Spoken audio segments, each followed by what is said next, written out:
ஆண்டவருக்கு ஸ்தோத்திரத்தை நாங்கள் ஏறெடுக்கிறோம். கர்த்தர் உங்களை ஆசீர்வதிப்பார். நீங்கள் எங்களுக்காக ஜெபிப்பதற்காக உங்களுக்கு நன்றி. கர்த்தர் தொடர்ந்து பெரிய காரியத்தை செய்வார். நம்முடைய தேசத்திலும் கூட ஒரு பெரிய மாறுதல் வரும்படியாக நாம் தொடர்ந்து ஜெபிப்போம்.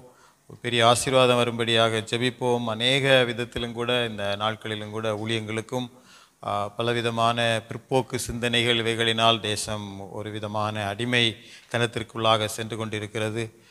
ஆண்டவருடைய ஊழியங்கள், ஆண்டவருடைய வார்த்தைகளுக்கு எதிரான காரியங்கள் மிகவும் வஞ்சகமாக, ஏமாற்றுகிற விதமாக, பொல்லாத விதமாக பொய்கள் பிரச்சாரங்களினால் அவைகள் மிகவும் எதிராக நடந்து கொண்டிருக்கிறது. நீங்கள் இவைகளுக்காக ஜெபிக்கும்படி உங்களை அன்போடு கூட கேட்டுக்கொள்கிறோம். கர்த்தர் உங்களை ஆசீர்வதிப்பாராக. இந்த நாளிலும் கூட நான் ஓசியா 14வது அதிகாரத்தில் இருந்து சில காரியங்களை தியானிக்கும்படியாக விரும்புகிறேன். இந்த வேதத்திலும் கூட தீர்க்கதரிசிகள், தேவனுடைய ஜனங்கள், இஸ்ரவேல் ஜனங்கள், அவர்கள் சிறுமைப்பட்டு அவர்கள் உபத்திரவத்திற்குள்ளாக அவர்கள் செல்லும் பொழுது அவர்களை வழிநடத்துவதற்காக தீர்க்கதரிசிகள் அநேக வார்த்தைகளை கொண்டு வந்து அவர்களுக்கு மனம் திரும்புதலையும் அவர்கள் வாழ்க்கையிலும் கூட மறுமலர்ச்சியையும் கொடுத்தார் என்று சொல்லி பார்க்கிறோம். அப்படிப்பட்ட சூழ்நிலைகளிலே ஒன்று இந்த ஓசியா 14வது அதிகாரத்தில் உள்ள வேத பகுதிகள் சொல்லப்பட்டிருக்கிறது. அவைகள் எல்லாவற்றையும் இந்த நாளிலும் கூட நான் வாசிக்க வேண்டாம், நமக்கு நேரம் குறுகினதாக இருக்கிறபடியினால் நான் ஒரு வசனத்தையும் கூட உங்களுக்கு காட்டும்படியாக விரும்புகிறேன். 5வது வசனம்.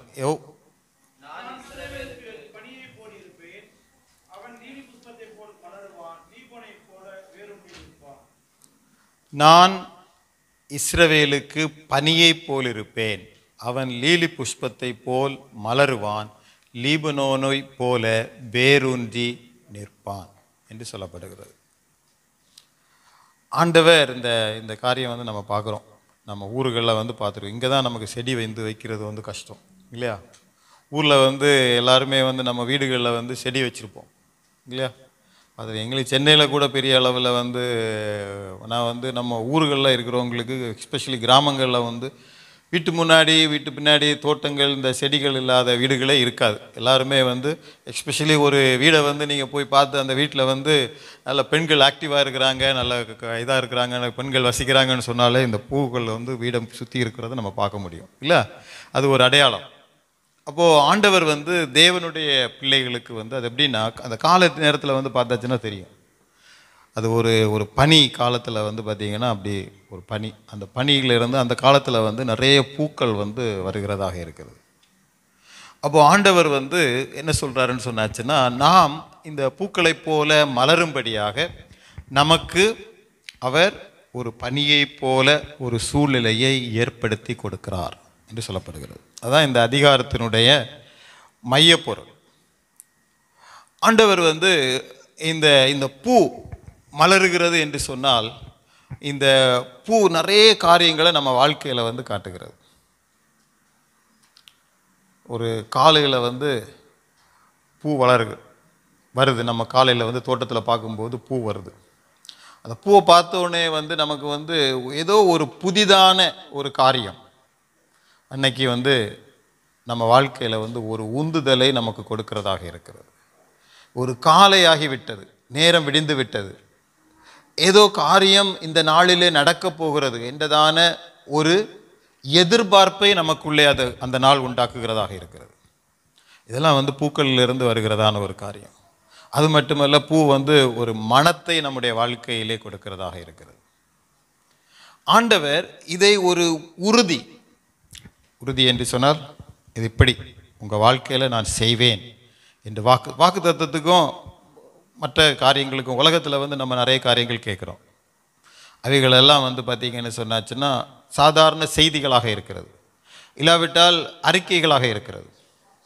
ஆனால் இங்கே ஆண்டவர் கொடுப்பது உறுதிமொழி. இல்லாவிட்டால் அதை தான் நம்ம என்ன சொல்கிறோம், உறுதிமொழியை தான் நம்ம வாக்கு தத்துவம்னு சொல்கிறோம். ஆண்டவர் தேவனுடைய பிள்ளைகளோடு ஏற்படுத்துகிற உறுதிமொழி, வாக்கு தத்தம்.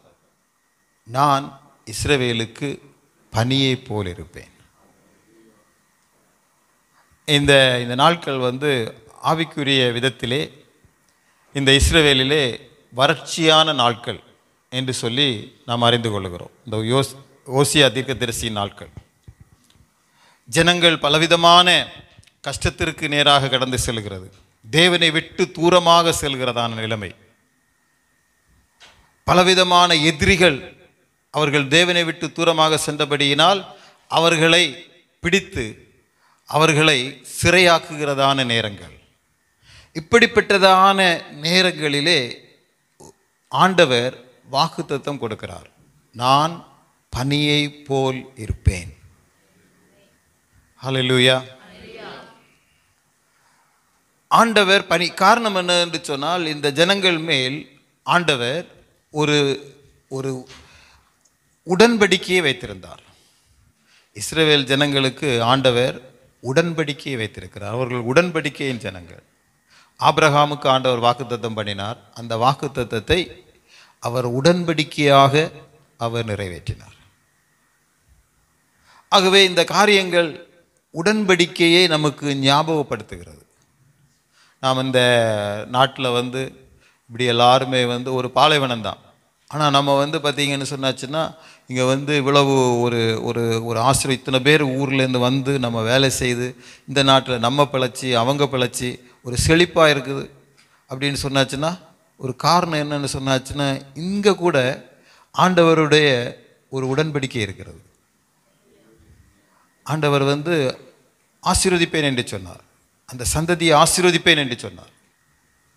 அப்போ அந்த வார்த்தைகள் தான் இன்றைக்கி நம்ம என்ன பண்ணுறோம், அது அனுபவிக்கிறோம்.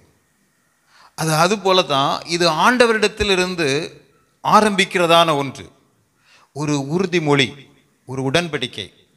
நாம் தேவனுடைய பிள்ளைகளாக இருக்கும்போது நம்முடைய வாழ்க்கையிலே ஆண்டவர் உறுதிமொழிகளை, உடன்படிக்கைகளை, நம்முடைய வாழ்க்கையிலே வாக்குத்தத்தங்களை கொடுக்கிறவராக இருக்கிறார். அந்த வாக்குத்தத்தங்களின்படி நாம் வாழ்கிறோம். மனுஷன் அப்பத்தினால் மாத்திரமல்ல, தேவனுடைய வாயிலிருந்து புறப்படுகிற ஒவ்வொரு வார்த்தையினாலும் பிழைப்பான். முதல்ல பார்த்தீங்கன்னா, இந்த பகுதியில் 2-3 இந்த வசனங்களில் என்ன சொல்கிறாருன்னா, ஆண்டவர் நான் என்னிடத்தில் திரும்புங்கள் என்று சொல்லுகிறார். நான் உங்கள் அக்கிரமத்தை நீக்கி உங்களை தயவாய் அங்கீகரித்து அப்பொழுது நாங்கள் எங்கள் உதடுகளின் காளைகளை செலுத்துவோம். வார்த்தைகளை கொண்டு கர்த்தரிடத்தில் இப்போ பார்த்தாச்சுன்னா, முதல்ல நம்ம வாழ்க்கையில் ஒரு ஒரு உறுதிமொழி, ஆண்டவர் கொடுக்கிறதான வாக்குத்தத்தம் உறுதி என்னவென்று சொன்னால், முதல்ல நம்ம வாழ்க்கையிலே ஒரு திருப்பம், ஒரு திருப்பம் அவருக்கு நேராக. இந்த காரியம் ஆண்டவர் நம்முடைய வாழ்க்கையிலே சில சந்தர்ப்பங்கள், சில சூழ்நிலைகள் இவைகள் நடக்க அனுமதிக்கும் பொழுது நாம் தேவனுக்கு நேராக திரும்புகிறவர்களாக மாற வேண்டும். நாம் சீர்தூக்கி பார்க்க வேண்டும். உலகத்தில் பிரச்சனைகள், உபத்திரவங்கள், துன்பங்கள் இவைகள் வரும்போது இவைகளினால் நாம் பாதிக்கப்பட்டு நம்ம வாழ்க்கையிலே கசப்புற்றவர்களாக, வேதனையுற்றவர்களாக, அந்த பிரச்சனையோடு கூட, வேதனையோடு கூட வாழ்ந்து அவைகள் தொடர்ந்து நம்மை தாக்கி நாம் அமிழ்ந்து போகிறது ஒன்று. அப்படிப்பட்ட நேரத்திலே நாம் தேவனை தேடுகிறதான ஒரு காரியமாக மாறுவது ஒன்று. நம்முடைய வாழ்க்கையிலே அதுதான் நாம் இதை தெரிந்தெடுக்க வேண்டும். ஆண்டவரிடத்திலே நம்பிக்கை இருக்கிறது. அதில் பார்ப்போம் என்று சொன்னால், அதனால தான் பார்த்தாச்சுன்னா, இந்த நமக்கு உள்ளே அப்படி ஒரு ஒரு காரியத்தை ஆண்டவர் வச்சிருக்கிறார். இது இந்த ஓசியா புஸ்தகத்தில் பார்த்தீங்கன்னு சொன்னாச்சுன்னா, நம்ம திரும்ப பார்க்கும்போது அந்த இந்த வசனத்தில் கூட நீங்கள் பார்க்கும்போது நீங்கள் பார்த்தீங்கன்னா, தயவாய், ஆண்டவர் தயவு என்று ஒன்று வச்சிருக்கிறார். அப்போ ஆண்டவரிடத்தில் தயவு என்று சொல்லி ஒன்று இருக்கிறது. நம்ம பொதுவாக என்ன நினைப்போம்னு சொன்னாச்சுன்னா, இந்த புதிய ஏற்பாட்டில் தான் கிருபை இதெல்லாம் ரொம்ப இருக்குன்னு சொல்லி நம்ம நினைப்போம். ஆண்டவர் புதிய ஏற்பாட்டில் தான் இது கிருபையின் காலம், கிருபையின் நாட்கள்னு சொல்லிட்டு. அப்போ பழைய ஏற்பாட்டில் ஆண்டவர் கிருபை இல்லாதவராக இருந்தாரா? இருந்து வேதத்தில் இருக்குது. நீங்கள் சங்கீதங்களெல்லாம் படித்து பாருங்கள். வேதத்தில் அவருடைய இரக்கம், அவருடைய அன்பு, அவருடைய கருணை இவைகள் இருக்கிறது. காரணம் என்னன்னு சொன்னாச்சுன்னா, நாம் அவரால் படைக்கப்பட்டிருக்கிறோம். பாருங்க, நான் வந்து யோசித்து பார்ப்பேன் பாருங்க. ஆண்டவரால் வந்து எல்லாத்தையும் புதுசாக உண்டாக்க முடியும். அவன் வந்து பாவம் செய்துட்டான். ஆனால் வந்து அவர் என்ன செய்யலை, விட்டு விடலை பாருங்க. அந்த இடத்துல வந்து அந்த ஆண்டவருக்கு வந்து இவ்வளவு ஒரு ஒரு ஒரு ஆண்டவரை விட்டு தூரமாக சொல்லாத, ஆண்டவர் சொன்னதை கேட்காம ஒரு தூரமாக போன ஒரு ஆதாமை ஆண்டவர் என்ன பண்ணுறாருன்னு சொன்னாச்சுன்னா ஒரு வாக்குத்தத்தம் கொடுக்குறாரு. அங்கே கூட வாக்குத்தத்தம் கொடுக்குறாரு பாருங்க. அங்கே கூட வாக்குத்தத்தம் கொடுக்குறாரு. சர்ப்பத்தை சபிக்கிறார். அந்த ஸ்திரீயின் வித்து சர்ப்பத்தின் தலையை நசுக்குவார் என்று சொல்லி அவங்க வாக்குத்தத்தம் கொடுக்கிறார். அப்போ அதிலிருந்து ஒரு விடுதலை அவர்களுக்கு அங்கே ஆண்டவர் அவர்களுடைய அந்த நிர்வாணத்தை அவர் அங்கே அடைக்கிறார், மூடுகிறார். இப்படி ஆண்டவர் ஏனென்று சொன்னால் மனிதனோடு ஆண்டவர் இரக்கமுள்ளவராக அவர் அப்படியே தொடர்ந்து கொண்டே வருகிறார். ஆபிரகாமை தெரிந்தெடுத்தார், ஈசாக்கு, யாக்கோபு, இவர்கள் வாழ்க்கையில எல்லாம் பார்த்தீங்கன்னு சொன்னால் ஆண்டவர் வந்து கூடவே வருகிறார். இஸ்ரவேல் ஜனங்கள் அடிமைகளாக இருக்கிறார்கள். ஆண்டவர் இரக்கத்தினால் அந்த ஜனங்களை மீட்டு கொண்டு வருகிறார். ஆகவேதான் ஆண்டவருடைய இரக்கம் என்று சொல்லி ஆண்டவரால் ஏற்படுத்தப்படுகிற ஒன்று.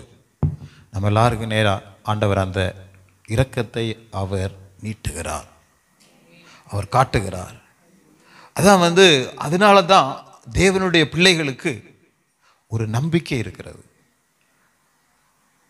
எனக்கு உண்டான நெருக்கத்திலே நான் கர்த்தரை நோக்கி கூப்பிட்டேன், என் தேவனை நோக்கி அபயமிட்டேன்.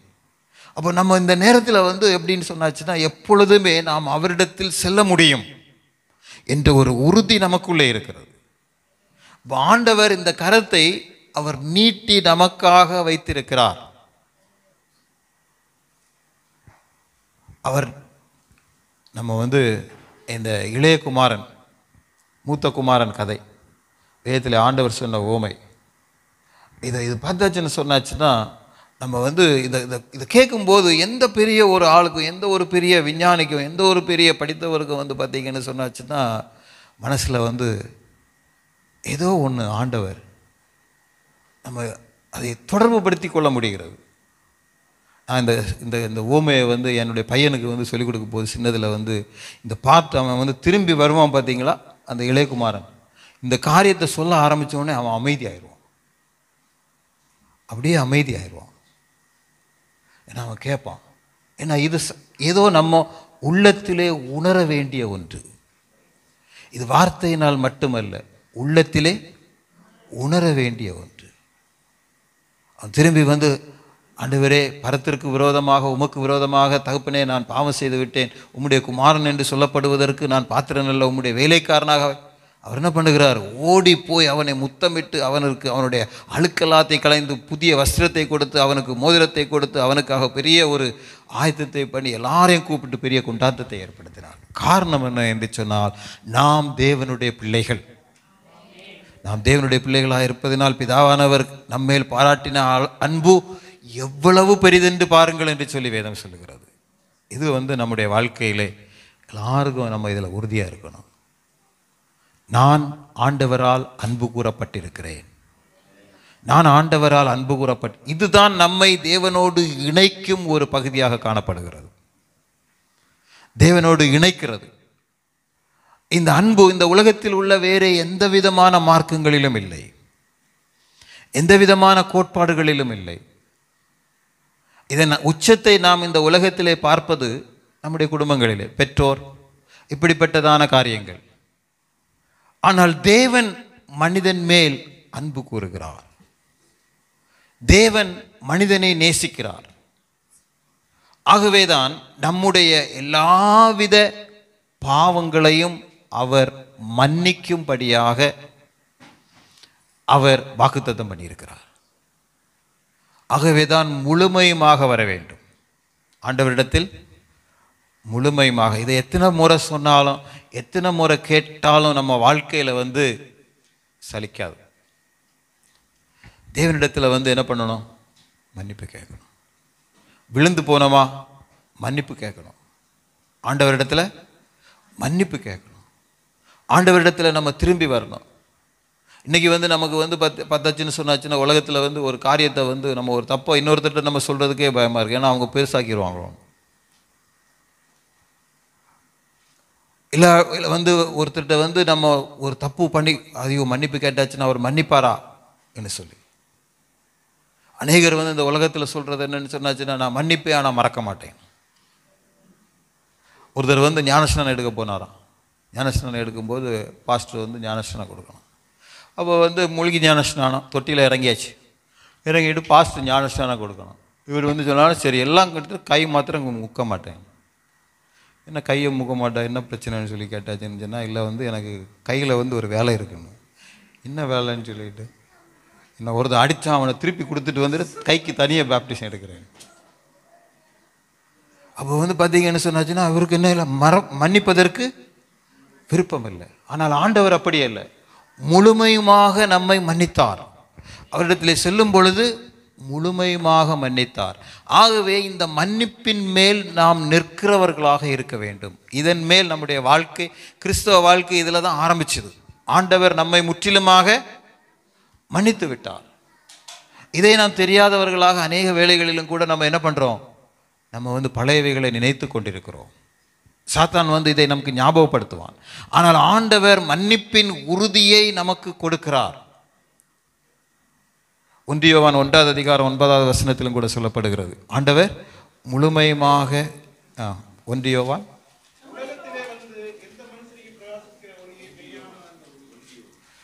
எந்த 1 யோவான்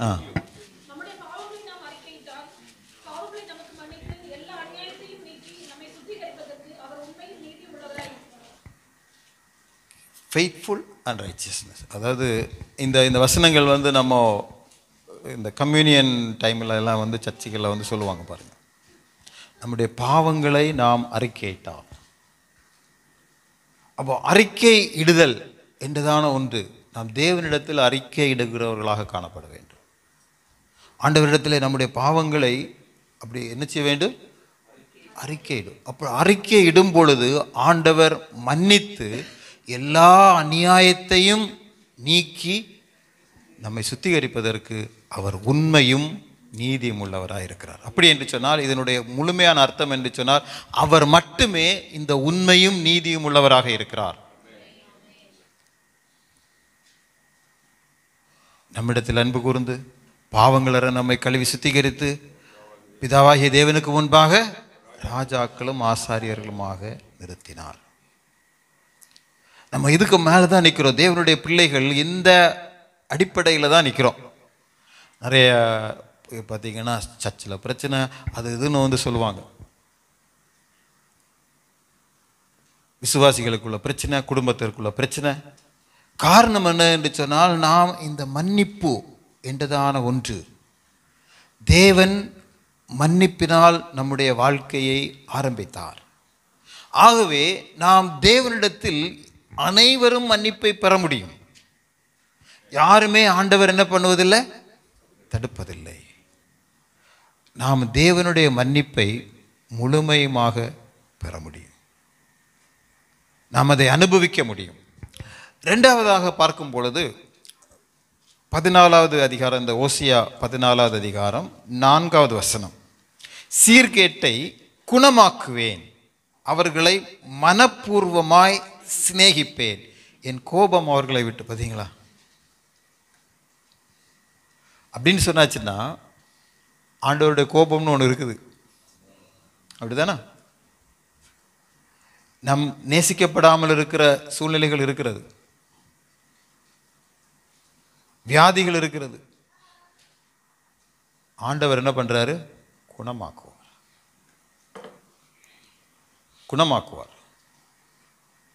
சீர்கேட்டை அவர் மன்னிப்பார், குணமாக்குவார், மனப்பூர்வமாய் சிநேகிப்பேன். கோபம் நீங்கினது.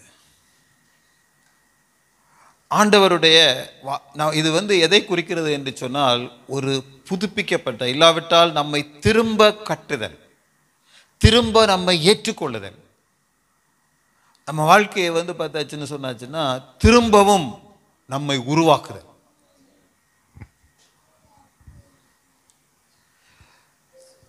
இந்த திரும்பவும் உருவாக்குதல் வந்து பார்த்திங்கன்னா சிலப்போ கொஞ்சம் கடினமாக இருக்கும்.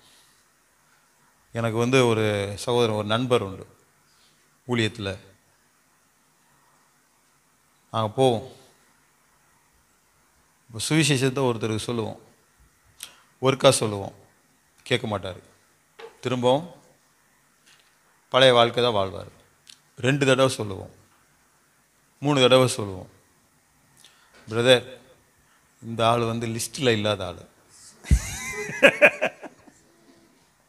இந்த ஆள் யார்? லிஸ்ட்டில் இல்லாத ஆள். ரொம்ப இதாக இருக்கும். அவர் வெரி ப்ராக்டிக்கல் மேன்.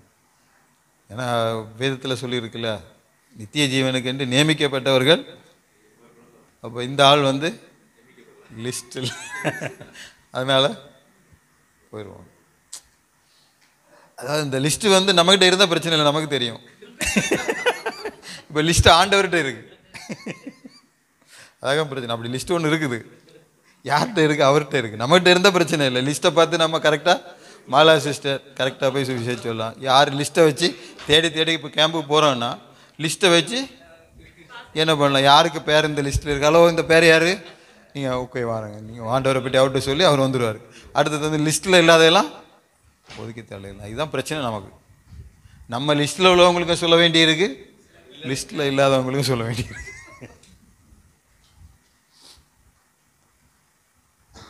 ஆண்டவர் வந்து பார்த்தாச்சுன்னு சொன்னாச்சுன்னா, அதாவது அவருடைய அனந்த ஞானம் இதை அடிப்படையாக வைத்து அவருக்கு தெரியும்.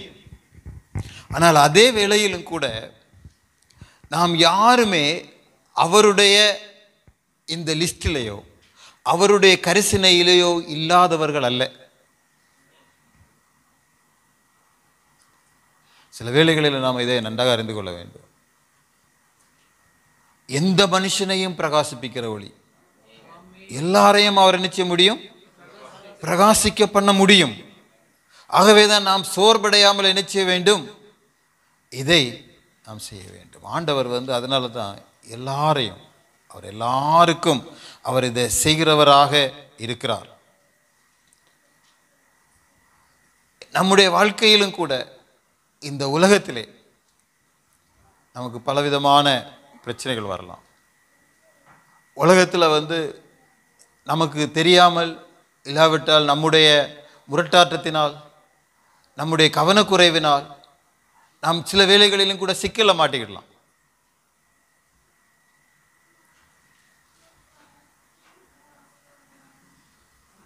சாத்தான் வந்து கர்ச்சிக்கிற சிங்கத்தை போல வகை தேடி திரிகிறான்னு சொல்லப்படுது, யாரை விழுங்கலாமோ என்று சொல்லி. அப்போ அந்த சிங்கத்துக்கு வாயில மாட்டினா கூட வேதம் என்ன சொல்லுதுன்னா, நான் சிங்கத்தின் வாயிலிருந்தும். அப்போ ஆண்டவரால் முடியுமா? தேவனுடைய பிள்ளைகள் அவரிடத்தில் செல்லும் போது நம்ம எல்லாரும் வந்து, சிலர் வந்து பார்த்தீங்கன்னா எப்படி நினைப்போம், நம்ம ஒரு அப்படி 40%, 60, 80 வரை போகலாம், 100 வந்து போகக்கூடாது. அது வந்து யார் பண்ணுவா? இந்த pastor Lawrence, Jabin brother, Stephen brother, brother Selvakumar, இவங்க சிஸ்டர் இப்படி கொஞ்சம் பேர் பண்ணலாம். நம்ம அப்படி வந்து கொஞ்சம் எதுக்கும் கொஞ்சம் ஒதுங்கி தான் இருக்கணும். சிலர் நம்ம அப்படி நினைப்போம். ஏன்னா இது வந்து இந்த 100% சொல்கிறது நமக்கு கிடையாது. இப்போ அது கூட வந்து பார்த்திங்கன்னா பைபிளில் சொல்லியிருக்கு, சிலது 100, சிலது 60, சிலது 30. நம்ம அதனால் 30ல் இருந்துக்கிடுவோம். சிலர் இப்படி பண்ணுறவங்க இருக்கிறாங்க, எப்பவுமே ஜெபம் பண்ணியாச்சுன்னு சொன்னாச்சுன்னா ஆண்டவரை வேற வெளிச்சி விடாண்டமா, நம்மளே பிடிச்சி வச்சுருந்தா அப்படின்னு ஆண்டவருக்கு ஹெல்ப் பண்ணுற மாதிரி. அப்படி நம்ம வந்து ஒரு இதை நினச்சிக்கிடுவோம். ரொம்ப பக்கத்தில் போயிடக்கூடாது, கொஞ்சம் என்ன செய்யணும், எதுக்கும் கொஞ்சம் பார்த்து தூரத்தில் இருந்துக்கிடும். நிறைய பேர் அப்படி நினைக்கிறவங்க இருக்கிறோம். என்ன இப்போ ரொம்ப இது வந்து பார்த்தாச்சுன்னா நம்ம கரெக்டாக ஒரு நல்ல பிள்ளையாக இருக்கணும். சொசைட்டியில் எல்லாரும் வந்து நல்லவன்னு சொல்லணும். நம்ம வந்து அப்படி ஒரு இதை மெயின்டைன் பண்ணிக்கிடணும். ஆனால் ரொம்ப ஆழமாக போயிட்டேன்னு சொன்னாச்சுன்னா சிக்கல். அதனால் கொஞ்சம் அப்படி ஒதுங்கி அப்படி தலையை காட்டிக்கிட்டு அப்படியே வந்து அப்போ சர்ச்சைக்கு வந்து அப்படி கொஞ்சம் இது பண்ணிட்டு போயிடும். சாத்தானை வந்து சிலப்போ அந்த இதில் வச்சுருப்பான் பார்த்துட்டுங்க. நம்ம என்ன பண்ணுவோம், நமக்குன்னு சொல்லி நம்மை அலைய விட்டு இந்த உலகத்தின் காரியத்தில் நம்ம சிக்கி, இல்லாட்டி வந்து சிலப்போ வந்து பார்த்திங்கன்னா, எனக்கு வாழ்க்கையில் ஒரு டைம் அப்படி வந்தது. நான் என்ன நினச்சேன்னா, என்னுடைய பிரச்சனை வந்து வெரி பெக்யூலியர். நம்மளை மாதிரி பிரச்சனை உள்ள யாருமே கிடையாது. நம்ம சின்னதில் வந்து கேள்விப்பட்டிருக்கோம் பார்த்தீங்களா, ஒரு ஒரு ஒரு லயன், ஒரு கூட்டம் மாடு நின்னது. இந்த மாடை வந்து அடிக்க முடியலை, மாடு விரட்டுச்சு. அதனால என்ன பண்ணுறது, அந்த அந்த லயன் வந்து என்ன பண்ணுச்சு, ஒவ்வொன்றா தனியாக்கிச்சு. சாத்தான் வந்து நம்மளை அப்படி தான் தனிமைப்படுத்துவோம். அப்படி தானே? எல்லா வாரமும் சர்ச்சுக்கு போகிறத அப்பப்போ வந்து ஒரு தலையை காட்டிக்கிட்டு முதல்ல அப்படி பண்ணுவான். அவன் கொஞ்சம் நம்மளை குறைப்பான். அப்படி குறைச்சவொடனே நம்ம என்ன நினைப்போம்னு சொன்னாச்சுன்னா, சரி ஓகே, இது வந்து இப்போ கரெக்டாக இருந்தது மாதிரி இருக்குன்னு சொல்லிக்கிட்டு அப்புறம் இன்னொரு இதை கொடுத்து என்ன செய்வான், கொஞ்சம் கூட குறைப்பான். அப்போ நமக்கு தெரியாது.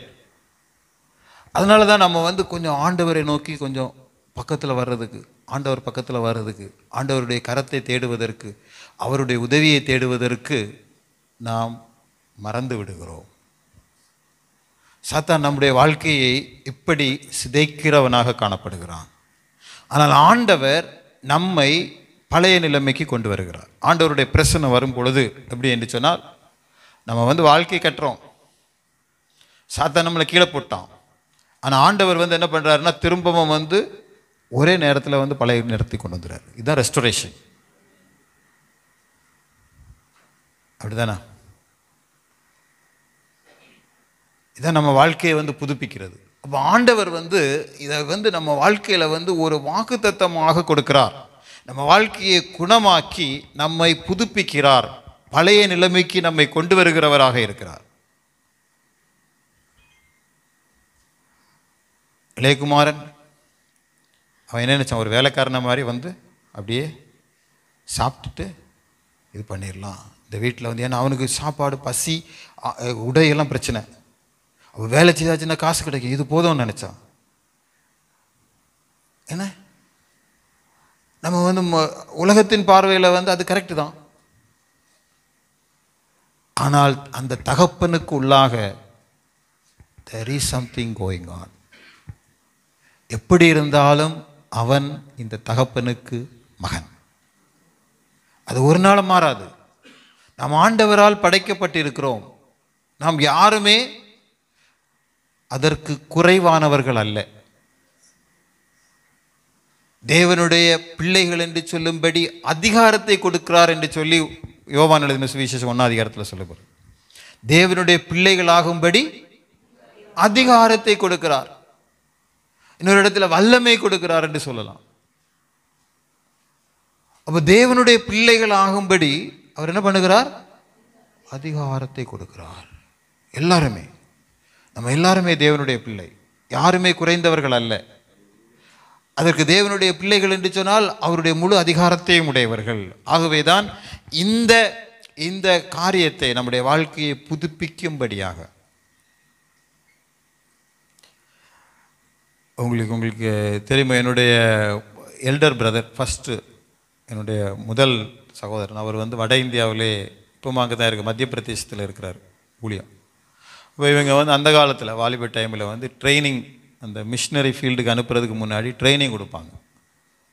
அப்போ ட்ரைனிங்கில் வந்து இருந்தார். அப்போ ஒரு கிராமத்துக்கு வந்து சாயங்காலம் வந்து ஊழியத்துக்கு போங்க பார்த்தீங்களா. அப்போ வந்து ஊழியத்துக்கு போயாச்சுன்னா அங்கே வந்து ஒரு பிசாசு விரட்டுறது, அந்த ஈவில் ஸ்பிரிட் மேனிஃபெஸ்டேஷன். அப்போ இவங்க 2 பேராக போனாங்க. 2 பேர் போகும்போது அங்கே பிசாசு விரட்ட இவங்க வந்து அங்கே பாட்டெல்லாம் பாடி ஜெபம் பண்ணோன்னா பிசாசு உடனே வந்து கூட வந்தார் பார்த்தீங்களா ஒருத்தர். அவரை பார்த்து பிசாசு சொல்லி, ஏய் நீ கை வைக்காத, நேற்றைக்கு நீ பீடி குடிச்சா இல்லையான்னு சொல்லிக்கிட்டு தூக்கி வாரி போட்டுட்டு, எப்படிடா பிசாசு.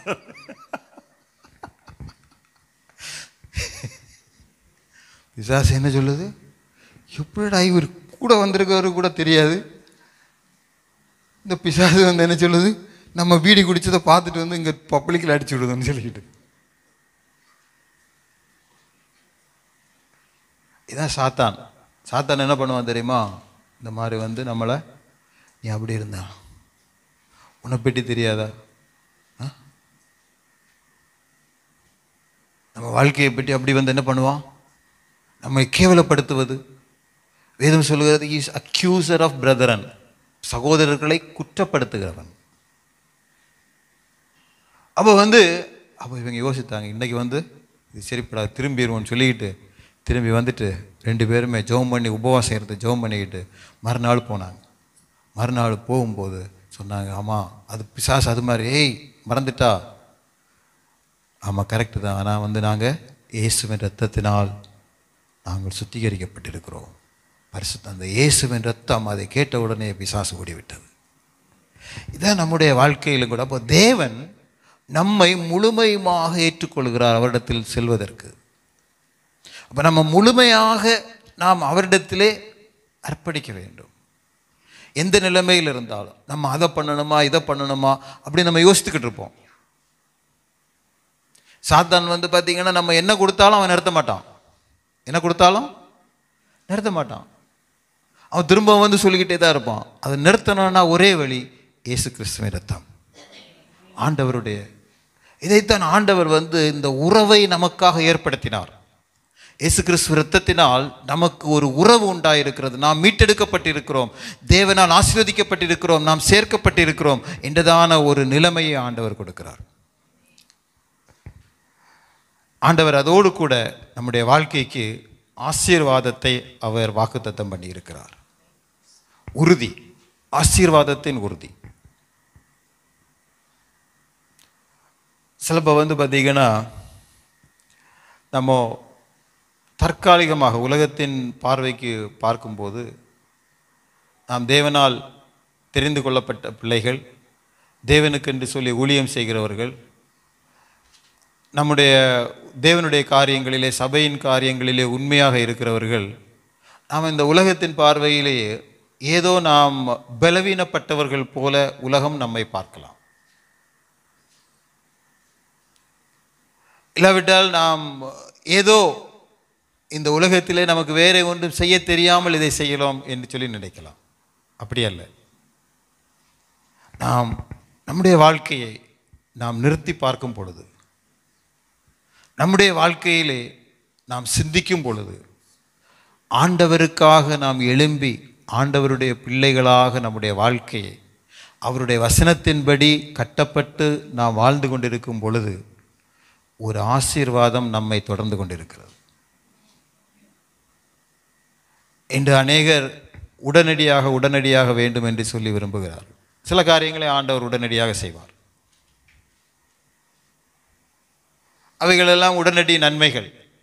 என்ன உலகத்தில் பார்த்தீங்கன்னு சொன்னாச்சுன்னா அநேக காரியங்கள் நமக்கு கிறிஸ்தவர்களாக இருந்தாலும் பிரச்சனையில் மாட்டிடும். ஆண்டவர் இன்ஸ்டண்ட்டாக செய்கிறார். ஆனால் ஒரு நீண்ட காலமாக நம்ம வாழ்க்கையை நாம் ஆராய்ந்து பார்க்கும் பொழுது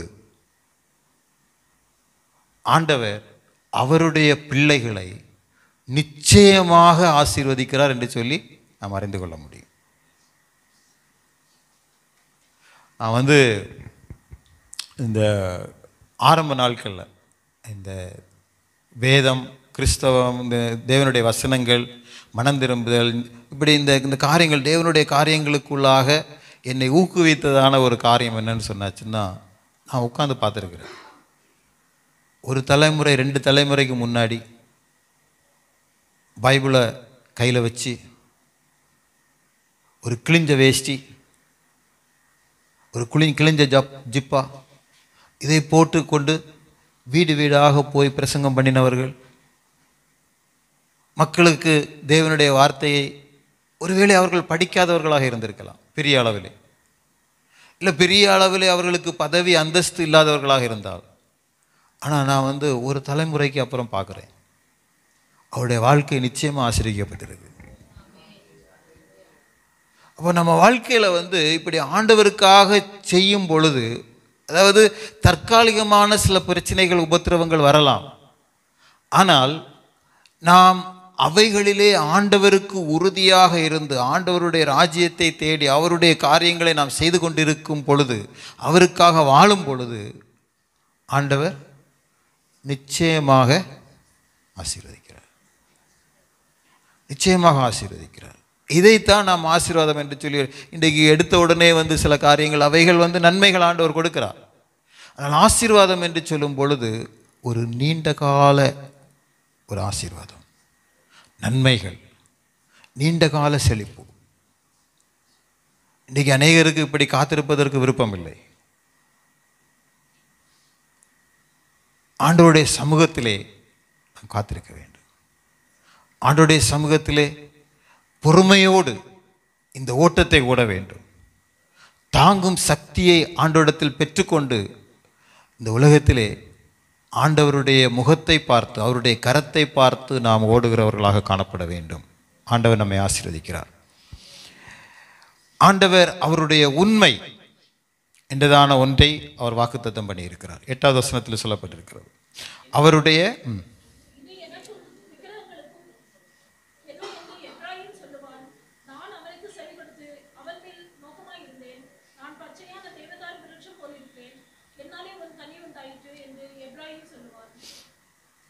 ஆண்டவர் இப்படி அவருடைய உண்மைத்தன்மையை அவர் காட்டுகிறவராக இருக்கிறார்.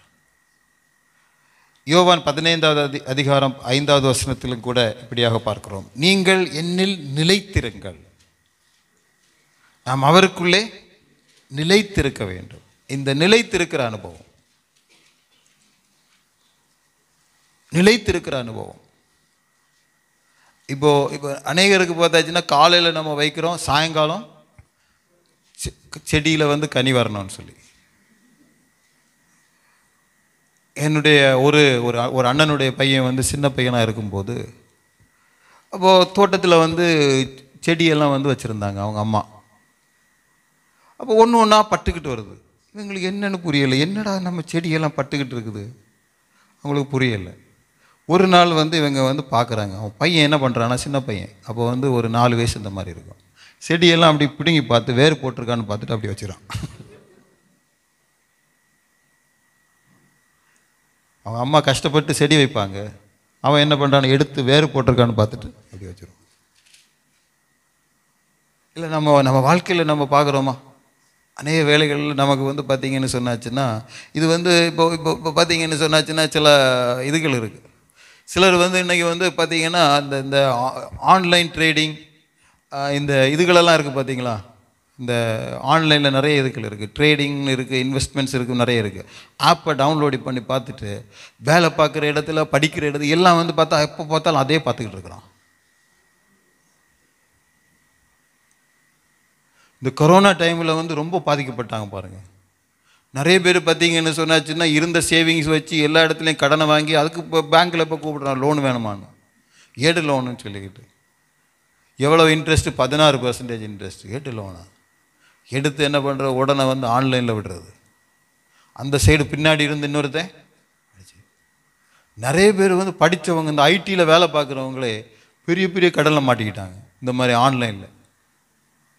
சரி, ஒன்றும் இல்லையா, நமக்கு ட்ரேடிங்கை பற்றி தெரியாது, இதை பற்றி தெரியாது, அட்லீஸ்ட் கேம்ஸ்லேயே, அது கேம்ஸ் தான் சின்ன குழந்தைங்க தெரியுமே, அதுக்குன்னு சொல்லிக்கிட்டு ஒய்ஃபுக்கு நகையை விற்று, அதை விற்று, இதை விற்று ஆன்லைன் கேம்ஸில் விட்டவன் நிறைய பேர் இருக்கிறான். ஒருத்தர்கிட்ட வந்து பார்த்தாச்சுன்னு சொன்னாச்சுன்னா, நான் வந்து இவங்க 2 பேரும் ஐடியில் தானே வேலை பார்க்குறாங்க, நல்லா தான் இருப்பாங்க, சர்ச்சுக்கு வரல, சரி ஏதோ ஐடியில் வேலை கிடச்சி நல்லா செட்டில் ஆனோன்னு ஆண்டவரை தான் மறந்துட்டாங்க போல இருக்குது. அப்படி விட்டு பார்த்தாச்சுன்னு சொன்னாச்சுன்னா, அவங்களுக்கு சர்ச்சுக்கு வராமல் இருந்ததுனால ஏகப்பட்ட கடனில் மாற்றிட்டாங்க. எல்லாம் வந்து ஆன்லைனில் விட்டது. ஆண்டவரை விட்டு பார்த்தீங்களா பிரச்சனை வந்து சாத்தான் இப்படி தான் வந்து கொண்டு போவான் ஆன்லைனில். நீங்கள் பார்த்துட்டீங்களா, இங்கே நடக்குதான்னு தெரியல, வேலையில் இருப்பான், பாதி நேரம் மொபைலில் நோண்டிக்கிட்டு இருப்பான். பார்த்தாச்சுன்னு சொன்னாச்சுன்னா அங்கே கிராஃப் வருது, நமக்கு இது ஒன்றும் புரிய மாட்டேங்குது, அதையே பார்த்துக்கிட்டு இருக்கிறான்.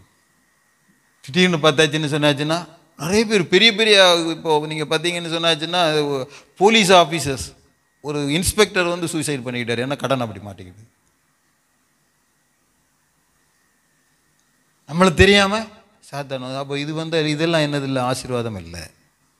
இது நம்ம நினச்சிக்கிறோம், காலையில் போட்டுட்டு சாயங்காலம் பார்க்குறோம், அதை பார்க்குறோம், இதை பார்க்குறோம், அங்கேருந்து போட்டு இங்கே போட்டு மேனிப்புலேட் பண்ணது, இதை பற்றி ஒரு நாலேஜும் கிடையாது, சும்மா ஏதோ லக்கு வர்றது மாதிரி. அப்படி அல்ல. ஆசீர்வாதம் என்று சொல்லும் பொழுது ஒரு நிரந்தர ஆசீர்வாதம், ஆண்டவரிடத்தில் காத்திருக்கணும். நான் எப்போதுமே வந்து சொல்லுவேன், என்ன சொல்லுவேன்னா, அந்த காலத்தில் நாங்கள் எல்லாம் சின்னதாக இருக்கும்போது. இப்போ எல்லாம் அதெல்லாம் சர்ச்சை மாதிரி. இப்போ போய் பார்த்தேன் நம்ம ஊர் பக்கத்தில். அப்போ பார்த்தீங்கன்னு சொன்னால் சர்ச்சுன்னு கூட சொல்ல மாட்டாங்க. என்ன சொல்லுவாங்கன்னா ஜெபப்பறைன்னு சொல்லுவாங்க. ஏன்னா கேரளாவில் வந்து இன்னும் கேரளாவில் கூட அது வந்து அந்த ஜெபப்பறைன்னு உள்ள வார்த்தை தான் சொல்லுவாங்க. எல்லாம் வந்து பார்த்திங்கன்னா அதில் போன பீப்புள் எல்லாமே வந்து ரொம்ப புவர் பீப்புள். ஏதாவது ஒரு டிசீஸில் மாட்டினவங்களாக இருப்பாங்க. அங்கே போய் ஜெபம் பண்ணி சரியாகும்னு அங்கே போனவங்க. இல்லை யாரும் போக மாட்டாங்க. ஏன்னா இங்கே யார்டா போவான்னு சொல்லிக்கிட்டு இது பொய்யாச்சுன்னு சொன்னாச்சுன்னா தாலியை கலத்திடுவாங்க.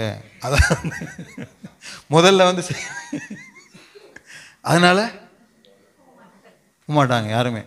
இந்த மாதிரி அதாவது ரொம்ப கஷ்டப்பட்டவன் தான் சரி வேறு வழியே இல்லைன்னு சொன்னால் தான் தாலியை கலத்தினாலும் பரவாயில்லைன்னு அங்கே போய் நிற்போம். அந்த காலத்தில் அப்படி தான். இல்லை ஏதோ வந்து குடும்பம் வந்து குடியினால் அந்த மாதிரிப்பட்ட இதனால் ரொம்ப கஷ்டப்பட்டு அழிகிற நிலைமையில் அந்த குடும்பம் இருக்கும்போது அங்கே போய் சேருவாங்க. அப்படி தான் சேர்ந்தாங்க. இன்னைக்கு பாருங்கள் அவங்க சந்ததி அவங்க குடும்பம் எல்லாம் ஆசீர்வாதமாக இருக்கிறாங்க. இதுதான் ஆசீர்வாதம். ஆண்டவர் வந்து நம்மை மற்றவர்களுடைய பார்வைக்கு முன்பாக ஆண்டவர் நம்மை உயர்த்துவது. ஆகவே தான் இதற்கென்று சொல்லி ஆண்டவர் உறுதியான வாக்குத்தத்தத்தை கொடுத்து இது வந்து நிரந்தரமானது. நான் போன வருஷம் வந்து இஸ்ரேல் நாட்டுக்கு போயிருந்தேன். பதிக்கு என்ன சொன்னாச்சுன்னா ஆண்டவருடைய ஆசீர்வாதத்தை நம்ம பார்க்க முடியும். காரணம் கர்த்தருடைய கரம், வாக்குத்தத்தம். நம்ம வாழ்க்கையில் வந்து இப்படி தான் வந்து ஆண்டவர் எப்படி பண்ணுறார், வாக்குத்தத்தங்களை கொடுக்கிறார். நாம் அவைகளை பிடித்து தற்காலிகமான பிரச்சனைகளை நாம் உதறி தள்ளிவிட்டு அதை என்ன செய்யக்கூடாது, நாம் பெரிதுபடுத்தக்கூடாது. அவைகளின் மேல் தேவனுடைய வாக்குத்தத்தங்களினால் நாம் ஜெயம் எடுத்து, தேவனுடைய வல்லமையினால் ஜெயம் எடுத்து, நம்முடைய பரிசுத்த வாழ்க்கை, நம்முடைய தேவனுக்காக வாழ்கிற வாழ்க்கை, நம்முடைய ஊழியம், இவைகளினால் நாம் தொடர்ந்து ஆண்டவரை கனப்படுத்தி கொண்டிருந்தால் நிச்சயமாக அவருடைய வாக்குத்தத்தங்கள் நம்முடைய வாழ்க்கையிலே நிறைவேறுகிறதாக இருக்கிறது. ஆண்டவர் உண்மை உள்ளவர். இந்த 9வது வசனத்திலும் கூட ஓசியா 14வது அதிகாரம் 9வது வசனம்.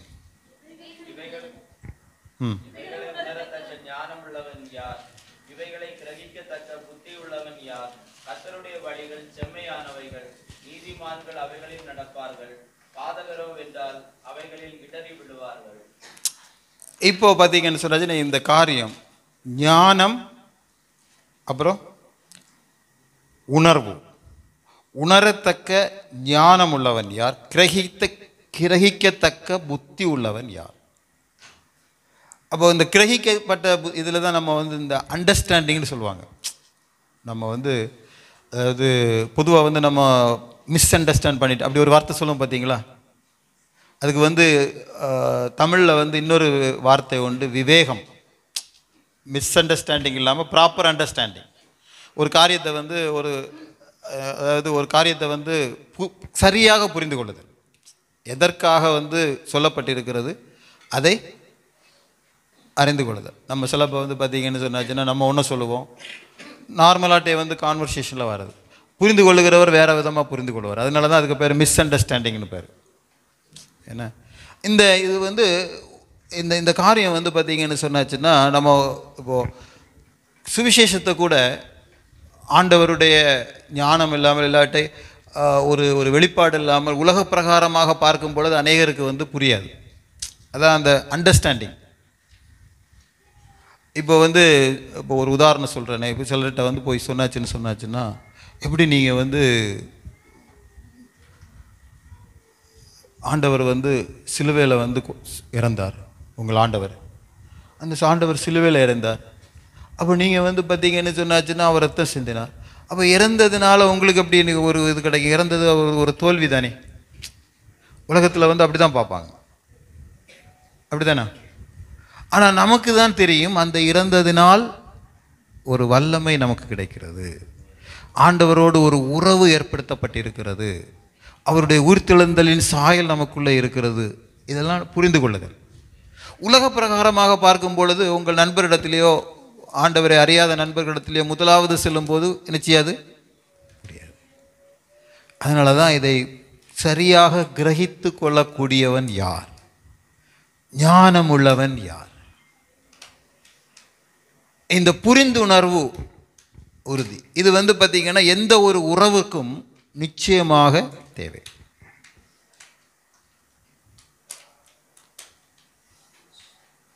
சிலப்போ நம்ம சில காரியத்தை சிலருக்கு சொல்லுவோம்.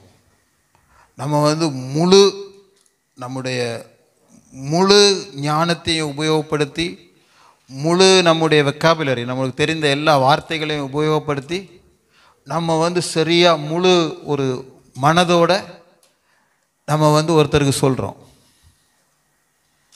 ஆனால் அந்த சைடு ரிசீவ் பண்ணவன் நம்ம சொன்னதுக்கு எதிர்மறையாட்டே அதை புரிந்து கொள்ளக்கூடியதான சூழ்நிலை உருவாகலாம். இப்போ வேதாகமம் பார்த்தீங்கன்னு சொன்னாச்சுன்னா, அதனால தான் வேதம் இயேசு கிறிஸ்துவை கர்த்தர் என்று சொல்லுகிறவன் பரிசுத்த ஆவியினால் சொல்ல முடியாதுன்னு சொல்லி. ஏன்னா அந்த ஒரு ஞானம் பெறுகிறதுக்கே வேதத்தை எழுதினது யார்? பரிசுத்த ஆவியானவர். அதை புரிந்து கொள்ள வேண்டும் என்று சொன்னால் பரிசுத்த ஆவியானவர் தான் சொல்ல முடியும். ஆண்டவர் தான் நமக்கு ஞானத்தை கொடுக்கணும். இல்லை உலக பிரகாரமாக அரசியல்வாதிக்கு நிறைய பேருக்கு தெரியுது, உலகத்தில் உள்ள நிறைய பேச்சாளர்களுக்கு தெரியுது. ஆனால் அவங்களுக்கு உலக பிரகாரமாக தெரியுது. அப்படிதானா? அவன் சொல்லலாம், இயேசு என்றால் 3 எழுத்து, திமுக என்றால் 3 எழுத்து. அவன் அப்படி நம்ம கேட்கறதுக்கு நல்லா தான் இருக்கும். ஆனால் அதில் எந்த பிரயோஜனமும் கிடையாது. ஏதோ பிரயோஜனம் இருக்கா? கிடையாது. ஆனால் நமக்கு அந்த ஞானத்தை ஆண்டவர் கொடுத்திருக்கிறார். இதை வாக்குத்தத்தம் பண்ணியிருக்கிறார். அப்போ இது நம்ம படித்தவர்களோ படிக்காதவர்களோ இல்லாட்டி பார்த்தீங்கன்னு சொன்னாச்சுன்னா நிறைய பேர் படித்தவர்கள் தான். அதான் வேதம் சொல்லுகிறது, இந்த உலகத்தில் உள்ள ஞானம் பைத்தியமானது என்று சொல்லி. அவங்களுக்கு புரியாது, சொல்லும் பொழுது புரியாது. ஆனால் தேவன் நமக்கு அதை கொடுத்திருக்கிறார், இந்த ஞானம். இதை வாக்குத்தத்தம் பண்ணியிருக்கிறார். அப்போ நம்ம சரியாக புரிந்து கொள்ளுவோம், நம்மை சரியாக புரிந்து கொள்ளுகிறார். அவரை நாம் சரியாக புரிந்து கொள்வதற்கு, நாம் சரியாக அவருடைய ஞானத்தை பெற்று அதன்படி வாழ்வதற்கு ஆண்டவர் இப்படிப்பட்டதான ஒரு இணைப்பை நமக்குள்ளே ஏற்படுத்தி இருக்கிறார். இந்த நாளில் கூட தேவனுடைய பிள்ளைகள், முதலாவது அன்எண்டிங் லவ். அது ஒரு நாள் தான் வேதம் சொல்கிறது, அவருடைய அன்பு ஒரு நாளும் குறையாது, ஒரு நாளும் நிற்காது. ஆண்டவர் God never stops loving his people. ஆண்டவர் ஒரு நாளுமே அவருடைய பிள்ளைகளை அவர் அவர் அன்பு கூறுவதிலே அவர் குறைய மாட்டார். அந்த அன்பு ஒரு நாளும் குறையாது. வேதம் என்ன சொல்லுதுன்னு சொன்னது, நமக்கு தான் அந்த அன்பு அறிவு கட்டாத அன்பு. ஆழம் அகலம் உயரம் இவைகளை அறிந்து கொள்ள முடியாது. அப்போ இப்படி ஒன்றை நம்முடைய வாழ்க்கையிலே அவர் கொடுத்திருக்கிறார். என்னுடைய பிள்ளைகள் இந்த இடத்தை விட்டு நம்ம செல்லும்போது நம்ம இந்த இடத்தை உறுதியாக செல்ல வேண்டும். முதலாவது அதைத்தான் இந்த புஸ்தகத்தில் சொல்கிறார். நம்முடைய வாழ்க்கையில் எல்லா விதமான பின்மாற்றங்கள், எல்லா விதமான குறைவுகள், இது எல்லாத்தையும் பார்த்திங்கன்னா மறைக்காமல் நம்ம நினைச்சக்கூடாது, மறைக்கக்கூடாது. ஆண்டவர் நமக்கு நம்மளை பற்றி தெரியும். சில வேலைகளில் பார்த்திங்கன்னு சொன்னாச்சுன்னா நம்ம என்ன நினைப்போம்னா, ஆண்டவருக்கு தெரியும். ஒருத்தர் இப்படி கேட்டார், ஆண்டவருக்கு நீங்கள் எல்லாம் தெரியும்னு சொல்லுவீங்க. You are saying God knows everything. But வேதத்தில் ஆண்டவருக்கு எல்லாம் தெரியாதுன்னு இருக்கணும். என்னடா இப்படி சொல்கிறாரு? ஒருத்தர் இப்படி சொன்னார் பாஸ்டர்கிட்ட, பாஸ்டர் தேவன் இல்லைன்னு பைபிள் எழுதியிருக்கணும். என்னடா எழுதியிருக்கு? வேதம் என்ன சொல்லுது? தேவன் இல்லை என்று மதிகேடன் சொல்லுகிறான். இப்போ தேவன் இல்லைன்னு இருக்கா? இருக்கு. யார் சொல்கிறா? மதிகேடன் சொல்லுகிறான். அது மாதிரி ஆண்டவருக்கெல்லாம் தெரியாது. எப்படி ஆண்டவருக்கு தெரியாது? அம்மா ஆதாமை பார்த்து ஆண்டவர் கேட்டார்ல, ஆதாமே எங்கே இருக்கிறாங்க? அதனால் ஆண்டவருக்கு தெரியலை. நம்ம அப்படி நினச்சிக்கிட்டு இருக்கலாம், நம்மளை ஆண்டவருக்கு தெரியாது. ஆண்டவருக்கு தெரியும், ஆனால் ஆதாமுக்கு அவன் எங்கே இருக்கான்னு தெரியாது. அதனால தான் கேட்குறாரு, எங்கே இருக்கிறான்? அவனுக்கு தெரியணும் இல்லை அவன் எங்கே இருக்கிறான். நம்ம வாழ்க்கையில் இன்றைக்கு ஆண்டவர் சரியாக நம்மை அவருடைய உறவிலே கொண்டு வருகிறார். இந்த உறவு தான் பார்த்தீங்கன்னு சொன்னாச்சுன்னா நம்முடைய வாழ்க்கை, நம்முடைய குடும்பம், நம்முடைய சமுதாயம், நம்முடைய சபை, நம்முடைய மற்ற எல்லா உறவுகளுக்கும் அடிப்படையானது. இயேசு கிறிஸ்துவை வந்து நம்ம ஏற்றுக்கொள்ளும் போது பார்த்தீங்கன்னு சொன்னாச்சுன்னா ஒரு பெரிய மாறுதல் நம்முடைய உறவுகளிலே உண்டாயிருக்கிறது. ஹல்லேலூயா. அதான் பார்த்தீங்கன்னா ஆதி சபை பார்த்தீங்கன்னு சொன்னாச்சுன்னா அப்படி வந்தாங்க. எல்லாம் வேற வேற ஊருக்காரங்க, வேற வேற குடும்பத்தில் உள்ளவங்க எல்லாரும் வந்தாங்க. இதனால் இந்த குரூப்புக்குள்ளே வந்ததுனால வந்து நிறைய பேர் குடும்பத்துலேருந்தே கைவிட்டாங்க. இன்றைக்கி நடக்குது அது. ஆல் ஆஃப் அ சடன் வந்து பார்த்தீங்கன்னு சொன்னாச்சுன்னா ஒவ்வொருத்தரும் வந்து 4-5 உள்ள குடும்பத்தில் இருந்தவங்களை பார்த்தாச்சுன்னு சொன்னால் ஒரு 3000 பேர் 6000 பேர் இங்கே வந்து கூட்டிட்டாங்க. அவங்க யாரோ இவங்க யாரோ, அவங்க மாறி மாறி சகோதரர் சகோதரி என்று சொல்லி மாறினார்கள். அவர்களுக்கு உள்ளே உறவை ஆண்டவர் புதுப்பித்தார். அவர்கள் தேசத்தை அசைத்தார்கள் என்று சொல்லப்படுகிறது. அவங்கள பார்த்து என்னென்னா பேர் என்னன்னு சொன்னாச்சுன்னா தேசத்தை கலக்குகிறவர்கள் இங்கே வந்திருக்கிறார்கள் அப்படிதான் சொன்னாங்க. யாரு? காரணம் என்ன என்று சொன்னால் இந்த ஆண்டவருடைய உறவு. இந்த ஆண்டவருடைய உறவு ரிலேஷன்ஷிப் வந்து எதனால் உருவாகிறது? ஆண்டவரினால் உண்டானது. அதனால தான் மற்றவர்களையும் நாம் பார்க்கிறோம். எப்படி பார்க்கிறோம்? அவர்கள் தேவனுடைய சாயலாய் சிருஷ்டிக்கப்பட்டவர்கள். ஆகவே அவர்கள் தேவனுக்கு முக்கியம், எனக்கு முக்கியம். ஆகவே நான் அவர்களுக்கு இந்த தேவனுடைய சுவிசேஷத்தை நான் சொல்லுவேன் என்றதான ஒரு மனப்பக்குவம், ஒரு நடத்தை நமக்குள்ளே உருவாகிறதாக இருக்கிறது. நம்மை தடுக்கிறவைகள் எதாக இருந்தாலும் இந்த வேளையில் நம்ம ஆண்டவரிடத்தை கேட்போம். ஆண்டவரே, இன்றைக்கு எனக்கும் உமக்கும் இடையே உள்ள உறவு சரியானது.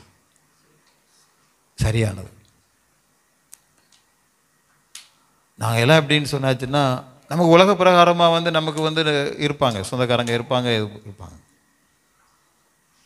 ஆனால் அதை விட முக்கியம் என்ன என்று சொன்னால் இது நான் அப்படி தான் நான் ஒரு காலத்தில் வந்து அதாவது பவுல் அப்போஸ்தலன் சொல்லுவேன், நான் கிறிஸ்துவை அன்றி வேறு கிறிஸ்துவினால் அன்றி மற்றவர்களை வேறு எந்த விதத்திலும் நான் அறியேன்.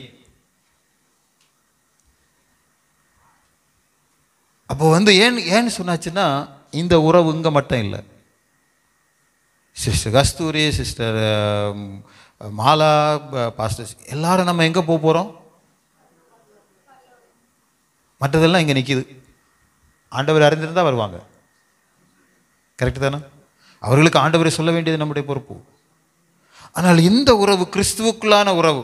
அதுக்காக வந்து நம்ம ஆண்டவருடைய கிறிஸ்தவ குடும்பங்கள், ஆண்டவரை ஏற்றுக்கொண்ட குடும்பத்தில் அவங்க எல்லாம் வருவாங்க. அவங்கள கைவிட்டுறாதுங்க. எல்லாரும் இல்லை, சொந்த கஷ்டப்படுறவங்க குடும்பத்தில் இருந்தாச்சுன்னு வெளியே தெளிகிறாதுங்க.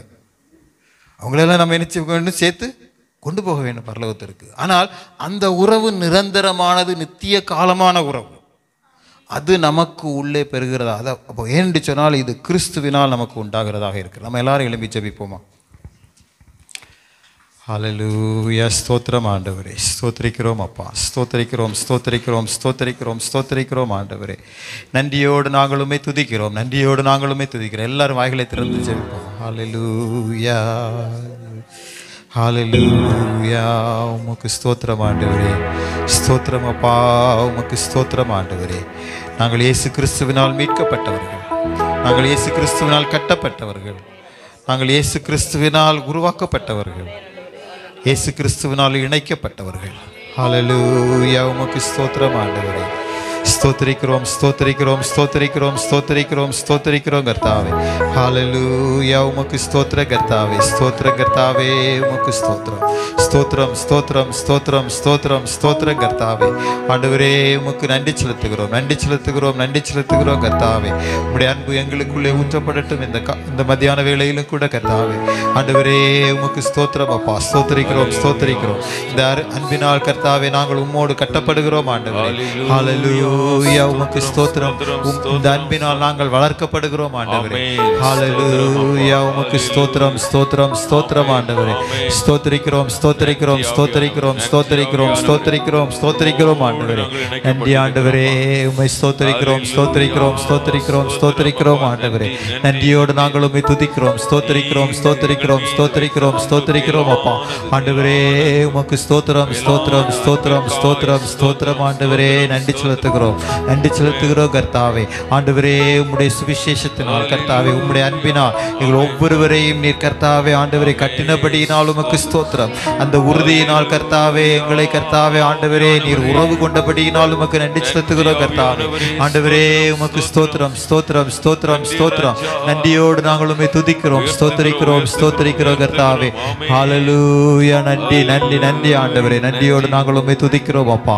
நன்றியோடு உம்மை ஸ்தோத்திரிக்கிறோம் ஸ்தோத்திரிக்கிறோம் ஸ்தோத்திரிக்கிறோம் கர்த்தாவே. ஆண்டவரே உமக்கு ஸ்தோத்திரம். அன்பை பொழிந்தருளும் கர்த்தாவே, அன்பை பொழிந்தருளும் கர்த்தாவே. உம்முடைய ஆவியை எங்கள் மத்தியில் ஊற்றும் ஆண்டவரே கர்த்தாவே. பரிசுத்த ஆவியானவர்கள் உள்ளத்தில் ஊற்றப்பட்டிருக்கிறபடியினால் உமக்கு ஸ்தோத்திரம். நாங்கள் எழும்பி கட்டுகிறவர்களாக கர்த்தாவே, உம்முடைய ராஜ்யத்தை கட்டுகிறவர்களாக கர்த்தாவே, உம்முடைய பிள்ளைகளாய் கர்த்தாவே, உமக்காக வைராக்கியமாய் நிற்கும்படி கர்த்தாவே ஆண்டவரே எங்களுக்கு உதவி செய்யும் அப்பா. ஆண்டவரே உமக்கு ஸ்தோத்திரம் அப்பா. ஸ்தோத்திரிக்கிறோம் ஸ்தோத்திரிக்கிறோம் ஸ்தோத்திரிக்கிறோம் ஆண்டவரே. தனிமையின் வழியாக செல்கிறவர்களுக்கு கர்த்தாவே, கஷ்டத்தின் பாதையில் செல்கிறவர்களுக்கு கர்த்தாவே, உபத்திரவத்தின் பாதையில் செல்கிறவர்களுக்கு கர்த்தாவே, ஆண்டவரே அழுகையின் பள்ளத்தாக்கின் வழியாக கடந்து செல்கிறவர்களுக்கு ஆண்டவரே இந்த காலை மதியான வேளையிலும் கூட உம்முடைய கரத்தை நீட்டும்படியாக நாங்கள் ஜெபிக்கிறோம். உம்முடைய உறவின் கரத்தை நீட்டும்படியாக நாங்கள் ஜெபிக்கிறோம் கர்த்தாவே. நான் உன்னோடு இருக்கிறேன் என்று சொல்கிற ஆண்டவர் நீர் அவர்களோடு கூட இருக்கிறபடியினால் உமக்கு நன்றி செலுத்துகிறோம் கர்த்தாவே. ஆண்டவரே உன்னை விட்டு விலகுவதும் இல்லை கைவிடுவதும் இல்லை என்று சொன்னபடியினால் உமக்கு ஸ்தோத்திரம் கர்த்தாவே. ஆண்டவரே உமக்கு ஸ்தோத்திரம் ஸ்தோத்திரம் ஸ்தோத்திரம் கர்த்தாவே. ஆண்டவரே உம்மை துதிக்கிறோம், உம்மை ஸ்தோத்திரிக்கிறோம் ஸ்தோத்திரிக்கிறோம் ஸ்தோத்திரிக்கிறோம் கர்த்தாவே. ஹல்லேலூயா. உமக்கு ஸ்தோத்திரம் ஸ்தோத்திரம் ஸ்தோத்திரம். நன்றி ஆண்டவரே. ஹல்லேலூயா. ஸ்தோத்திரம் அப்பா. ஆண்டவரே உமக்கு ஸ்தோத்திரம் கர்த்தாவே, ஸ்தோத்திரம் கர்த்தாவே, ஸ்தோத்திரம் கர்த்தாவே. உம்மை துதிக்கிறோம் ஆண்டவரே. உமக்கு ஸ்தோத்திரம் ஸ்தோத்திரம் கர்த்தாவே. ஆண்டவரே உமக்கு ஸ்தோத்திரம். உம்முடைய அன்பு எங்களுக்குள்ளே, எங்களுடைய இருதயங்களுக்குள்ளே எப்பொழுதும் கர்த்தாவே ஆண்டவரே ஒரு விளக்கை போல் எரிந்து கொண்டிருக்கட்டும் அப்பா. ஆண்டவரே முழு ஆத்மாவோடு முழு மனதோடு முழு பலத்தோடு நாங்கள் உம்மிடத்தில் அன்பு கூறுகிறோம் ஆண்டவரே. ஆண்டவரே உமக்கு ஸ்தோத்திரம். எங்களை கைவிடாத தேவன், இந்த வேளையிலும் கூட உம்முடைய வல்லமையினால் நீர் தொடும்படி நாங்கள் ஜெபிக்கிறோம். வியாதிகளை நீக்கும்படி நாங்கள் ஜெபிக்கிறோம் கர்த்தாவே. வியாதிகளை நீக்கும்படி நாங்கள் ஜெபிக்கிறோம். எங்களை குணமாக்குவேன் என்று சொல்லீரே கர்த்தாவே. மனதின் பாரங்கள் எல்லாம் குணமாக்கப்படட்டும் கர்த்தாவே. இயேசுவின் நாமத்தினால் இந்த வேளையிலும் கூட உம்முடைய சுகம் கடந்து வருவதாக என்று நாங்கள் ஜெபிக்கிறோம். உம்முடைய பலன், உம்முடைய ஆரோக்கியம் கடந்து வருவதாக என்று நாங்கள் ஜெபிக்கிறோம் அப்பா. உம்முடைய வல்லமை கடந்து வரும்படியாக நாங்கள் ஜெபிக்கிறோம் ஆண்டவரே. ஹல்லேலூயா. நன்றி செலுத்துகிறோம் நன்றி செலுத்துகிறோம் கர்த்தாவே. எங்களை அறிந்தவரே உமக்கு நன்றி செலுத்துகிறோம். எங்களை அறிந்தவரே நாங்கள் உமக்கு நன்றி செலுத்துகிறோம் ஆண்டவரே. ஹல்லேலூயா. மறக்கப்படுவதில்லை என்று சொன்னவரே உமக்கு நன்றி செலுத்துகிறோம் அப்பா. ஆண்டவரே உமக்கு ஸ்தோத்திரம் ஸ்தோத்திரம் ஸ்தோத்திரம் ஸ்தோத்திரம் கர்த்தாவே. ஆண்டவரே உமக்கு நன்றி செலுத்துகிறோம் நன்றி செலுத்துகிறோம் நன்றி செலுத்துகிறோம் கர்த்தாவே. ஆண்டவரே உமக்கு ஸ்தோத்திரம். உம்முடைய சுவிசேஷத்தின் வல்லமைக்காக நன்றி. இது எங்கள் ஒவ்வொருவருக்குள்ளும் நீர் செய்தபடியினால் உமக்கு நன்றி செலுத்துகிறோம். ஹல்லேலூயா. உமக்கு ஸ்தோத்திரம் அப்பா. ஹல்லேலூயா. உமக்கு ஸ்தோத்திரம் கர்த்தாவே. நன்றியோடு உம்மை துதிக்கிறோம். கர்த்தர் பெரிய காரியங்களை செய்யும் அப்பா. பெரிய காரியங்களை செய்யும் ஆண்டவரே. எங்கள் வாழ்க்கை, எங்களுடைய குடும்பங்கள், எங்களுக்கு நீர் கொடுத்திருக்கிற பொறுப்புகள், எல்லாவற்றிற்காக நன்றி செலுத்துகிறோம். பலுகி பெருக உதவி செய்யும் ஆண்டவரே. பலுகி பெருக உதவி செய்யும் அப்பா. கர்த்தர் ஆசீர்வதியும் ஆண்டவரே. உமக்கு ஸ்தோத்திரம். இந்த குவைத் நாட்டிலும் கூட கர்த்தாவே அநேகர் கர்த்தாவே எங்களுடைய வார்த்தையினால், எங்களுடைய ஊழியங்களினால் பலுகி பெருக கர்த்தர் உதவி செய்யும் அப்பா. ஆண்டவரே உமக்கு ஸ்தோத்திரம். இந்த இடத்தில் கர்த்தாவே கால் வைத்திருக்கிற ஒவ்வொருவரும் கர்த்தாவே உம்மால் ஆசீர்வதிக்கப்பட வேண்டும் கர்த்தாவே. கர்த்தர் அதற்கு உதவி செய்கிறபடியினால் ஸ்தோத்திரம் அப்பா. ஆண்டவரே உமக்கு ஸ்தோத்திரம் ஸ்தோத்திரம் ஸ்தோத்திரம் கர்த்தாவே. ஸ்தோத்திரிக்கிறோம். நன்மைகளை கட்டளையிடு, கிருபைகளை கட்டளையிடு, ஆசீர்வதி. இயேசுவின் வல்லமையுள்ள நாமத்தில் ஜெபிக்கிறோம் பிதாவே. நம்முடைய கர்த்தராகிய இயேசு கிறிஸ்துவின் கிருபையும் பிதாவாகிய தேவனுடைய அன்பும் பரிசுத்த ஆவியானுடைய ஐக்கியமும் நம்ம அனைவரோடு இன்றும் என்று சதா காலங்களில் இருப்பதாக. ஆமென். ஆமென்.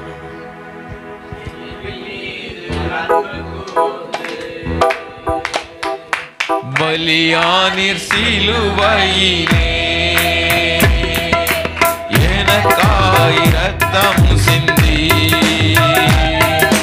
கழுவினீர் குற்றம் நீங்க என் மீது அன்பு கூர்ந்து பலியானீர் சிலுவையிலே